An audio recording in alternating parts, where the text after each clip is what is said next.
Have you ever stopped to wonder, where does the energy come from that powers your lights, heats your home, or charges your tablet? Energy is all around us. It's what makes our world go. But not all energy is the same. Today we're going on an exciting journey to explore the two main types of energy sources, renewable and non-renewable. We'll discover how they work, what makes them special, and why the choices we make today will shape the world of tomorrow. Let's dive in. Energy is what makes things move, light up, heat up, or work. Cars use energy. So do computers, fridges, schools, even your body. But where does this energy come from? There are two big categories. Renewable, which means it can be used again and again. And non-renewable, which means once it's used up, it's gone. Let's look at non-renewable energy first. Non-renewable energy comes from things like coal, oil, natural gas, and nuclear fuel. These come from the Earth deep underground and take millions of years to form. Here's how they work. Coal is a black rock that's burned to make electricity. Oil is a thick liquid that powers cars, planes, and factories. Natural gas is used for heating and cooking. Nuclear energy comes from tiny atoms being split in a special process called fission. So what's good about non-renewable energy? It's powerful and reliable. It can produce energy quickly. It's been used for a long time, so we have systems that depend on it. But there are also problems.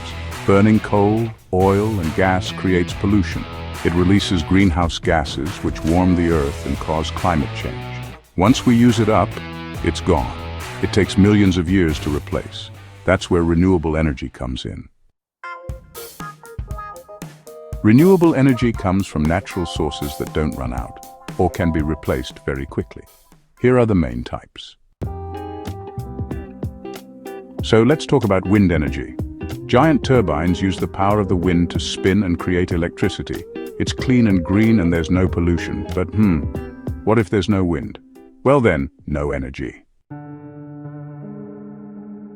Next up, solar energy.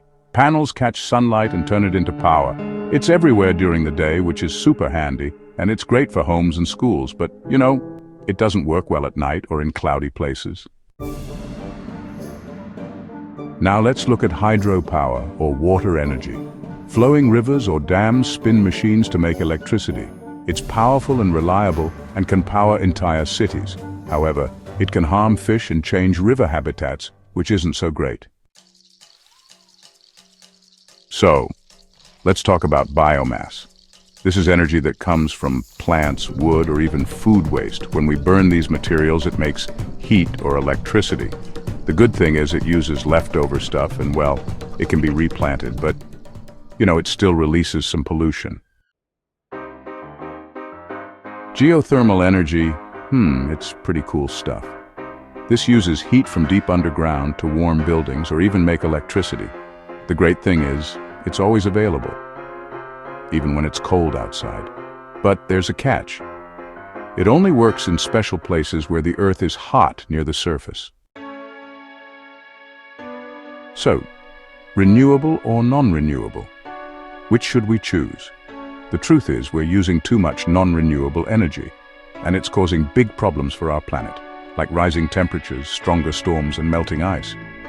Renewable energy is cleaner and better for the earth, but, it's not always perfect either.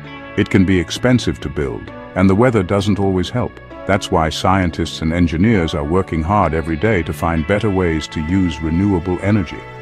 More efficiently, more cheaply, and everywhere. And guess what? You can help too. Even though you're still a kid, there are simple things you can do to save energy and protect our planet.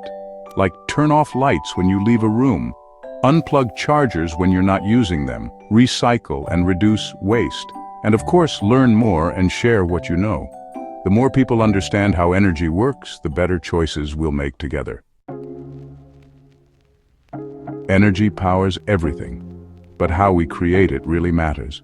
Renewable energy gives us a future that's brighter, cleaner, and full of possibilities. And you're a big part of that future. Thanks for watching.